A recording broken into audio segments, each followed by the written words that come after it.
Cristiano রোনালদোকে নিয়ে বিশ্বকাপে ভক্ত সমর্থকদের প্রত্যাশা ছিল আকাশসম। তবে পর্তুগালের প্রথম ম্যাচে ডিআর কঙ্গোর বিপক্ষে নিজের ছায়া হয়েছিলেন বর্তমান সময়ের অন্যতম এই ফুটবলার।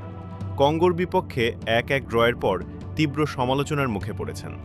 ম্যাচে তার নিষ্প্রভ পারফরম্যান্সের কারণে তাকে শুরুর একাদশ থেকে বাদ দেওয়ার দাবি উঠলেও তিনি সামাজিক যোগাযোগ মাধ্যমে দলের উদ্দেশ্যে স্পষ্ট বার্তা দিয়েছেন। ম্যাচে পর্তুগাল শুরুতে জোয়াও নেভেসের গোলে এগিয়ে গেলেও বিরতির আগেই ইওয়ানে উইসার গোলে সমতায় ফেরে ডিআর কঙ্গো।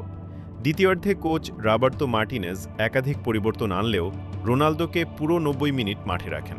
পুরো ম্যাচে তিনি খুব বেশি প্রভাব ফেলতে পারেননি এবং মাত্র ২৫টি টাচ করতে সক্ষম হন।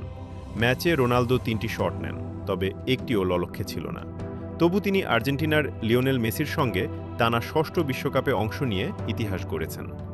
আন্তর্জাতিক ফুটবলে তার গোল সংখ্যা ১৪৩, যা পর্তুগালের হয়ে সর্বোচ্চ। ম্যাচ শেষে সাংবাদিকদের মুখোমুখি হন রোনালদো। সেখানে তিনি অবশ্য ইতিবাচক ছিলেন। শুরুটা মনোমতো হয়নি জানিয়ে রোনালদো বলেন, আমরা যেভাবে শুরু করতে চেয়েছিলাম সেভাবে হয়নি, তবে সামনের ম্যাচগুলো নিয়ে আশাবাদী আল নাসর তারকা। এ প্রসঙ্গে তিনি আরও বলেন, কিন্তু এটা এখনও শেষ হয়নি, মাথা উঁচু রেখে পরের ম্যাচে মনোযোগ দিতে হবে।